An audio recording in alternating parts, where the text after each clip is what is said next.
Olá, pessoal. O caso Bianca Cauane tem causado muita comoção aqui no estado, uma repercussão muito grande devido justamente à violência com que essa menina foi arrastada de casa.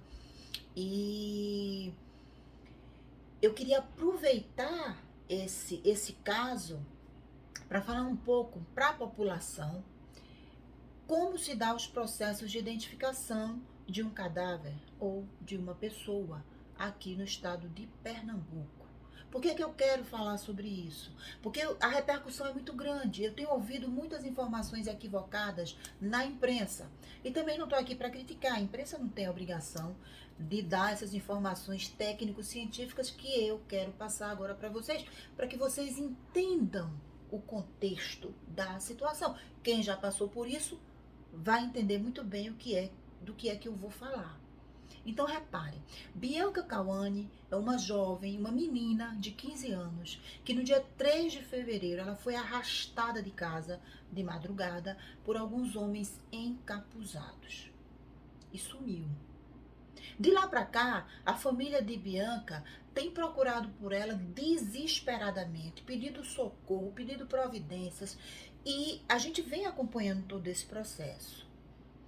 No dia 9 de março, quase um mês depois, o corpo de uma mulher com características semelhantes às de Bianca foi localizado em Paulista, numa mata. Então reparem o tempo que passou. Naturalmente, o corpo desta mulher, caso se trate de Bianca, ele estava em avançado estado de putrefação. Não havia condição de você fazer reconhecimento, o rosto completamente desfigurado. Então, o que acontece? O corpo vai para o IML faz a perícia tanatoscópica para identificar a causa da morte e, paralelamente, trabalha as questões da identificação daquele cadáver, daquele corpo, que pode ser o corpo de Bianca. Tem tudo para ser o corpo de Bianca. Mas para a gente liberar, a gente tem que ter certeza. Então eu ouvi falar muito na imprensa a questão do reconhecimento, que a família reconheceu. Repare, quem em sã consciência não se sensibiliza com uma mãe, no caso a mãe da Bianca, chorando desesperada, pedindo que pelo menos libere o corpo para eu fazer um enterro digno. Qualquer pessoa de bom coração se sensibiliza com essa situação, inclusive nós que fazemos a polícia científica.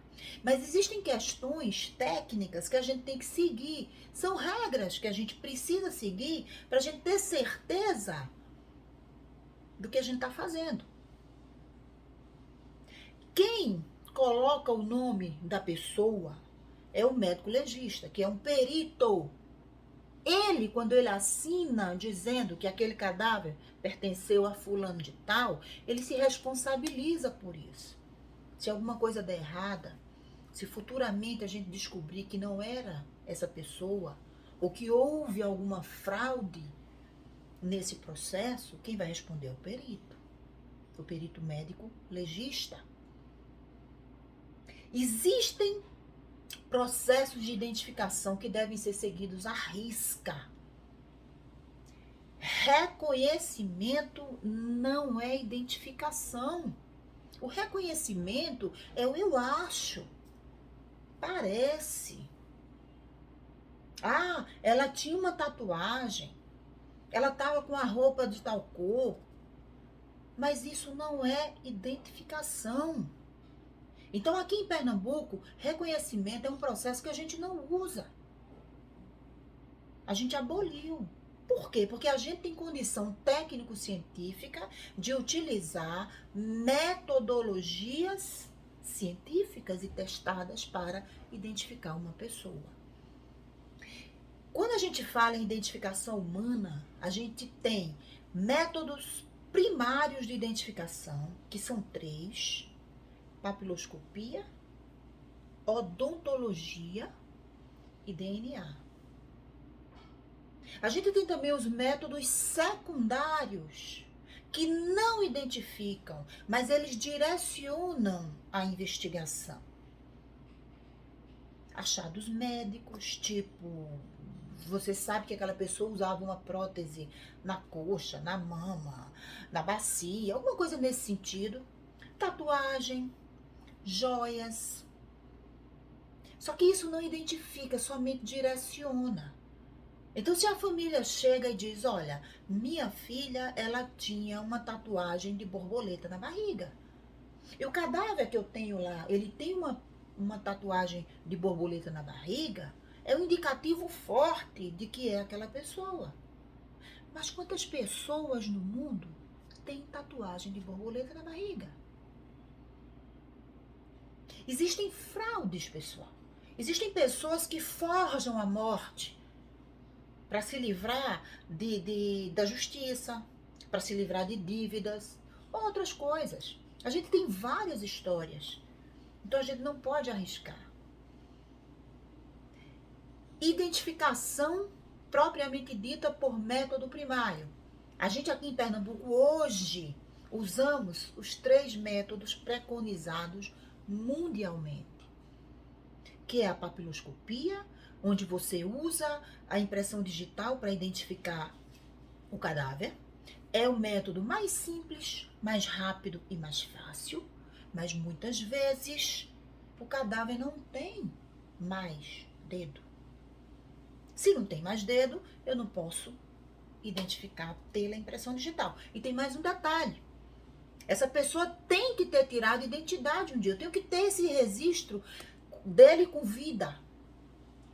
Tem que estar registrado em algum lugar. Aqui em Pernambuco, a gente tem na Secretaria de Defesa Social esse registro das pessoas que tiram carteira de identidade aqui. Para a gente comparar a impressão digital que a gente coletou do cadáver com a impressão digital que a gente tem guardada lá nos nossos arquivos. Um outro método que a gente implantou ano passado aqui em Pernambuco, na minha gestão enquanto chefe de polícia científica, foi a identificação por arcada dentária, que é o processo que a gente chama de odontologia forense. Nós criamos um setor de odontologia forense e lotamos servidores lá que estão fazendo esse processo de identificação via odonto. Agora, você só consegue fazer esse processo de identificação, primeiro, se tiver arcada dentária. Segundo, se houver registros com algum dentista. Essa pessoa tem um acompanhamento com o dentista e quando ela esteve lá, o dentista anotou todas as características dos dentes dela para poder comparar. Beleza, a pessoa também não tinha arcada dentária, foi destruída.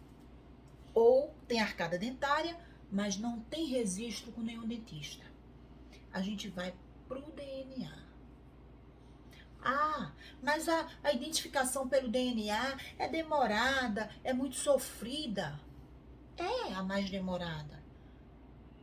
Mas não é mais tão demorado quanto se diz, e embora eu não estou aqui querendo minimizar a dor da família, que realmente é uma angústia terrível. Vai para o DNA, a gente coleta algumas amostras específicas. Se vocês quiserem depois a gente pode falar sobre isso. Vai lá para o DNA. A gente precisa que familiares diretos da vítima também doem amostra. No caso da Bianca Cauane, eu acredito que a mãe dela deva ter ido doar a amostra para comparar. O perfil de DNA que eu vou obter da amostra coletada do cadáver, geralmente a gente coleta sangue intracardíaco ou então osso. A nossa rotina aqui em Pernambuco funciona mais ou menos desse jeito. Então a mãe de Bianca Cauane foi ao Instituto de Genética Forense e doou saliva. Então a gente pega o perfil dessa mãe e do cadáver, que a gente acha que é Bianca Cauane. Faz os perfis de DNA, se tiver compatibilidade, a gente encaminha esse laudo de DNA para o IML e o médico legista, baseado numa prova científica, ele preenche a declaração de óbito. Aqui em Pernambuco, a gente também tem um tempo médio de liberação de perícia de DNA rápido, principalmente com esses tipos de amostra.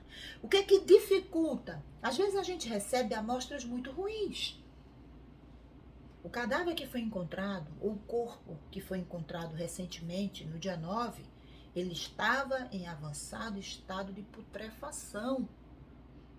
Isso é um indicativo que dificulta a perícia de DNA. Só que a gente tem elementos para fazer, só que eu não consigo fazer de um dia para a noite. E faço. Hoje em dia a gente faz DNA de um dia para a noite, mas com amostras melhor conservadas. Então, pessoal, o que eu quero deixar claro com toda essa conversa é que pra gente, quando a gente fala de identificar uma pessoa, a gente fala de método científico. Quem faz a identificação de pessoas aqui no estado de Pernambuco e no âmbito do Brasil inteiro é a polícia científica. Lógico que eu faço questão de afirmar que o método de identificação por DNA foi implantado por mim, juntamente com meus colegas, que a gente implantou o Instituto de Genética Forense aqui em Pernambuco, e a odontologia forense também por mim e por minha equipe, quando eu já era chefe de polícia científica de Pernambuco. Então a gente preza pela qualidade do trabalho. Reconhecimento não é identificação. E a gente não libera corpo simplesmente pelo reconhecimento. Em algumas situações, quando há um indicativo muito forte de que é a pessoa, aqueles elementos que eu falei, secundários, e a família se propõe a retirar o corpo e sepultar logo, em algumas situações muito específicas, a gente até autoriza. Mas na declaração de óbito vai como identidade desconhecida. A gente só pode colocar o nome da pessoa depois que a gente conclui o processo de identificação propriamente dito, pela papiloscopia, pela odontologia ou pelo DNA.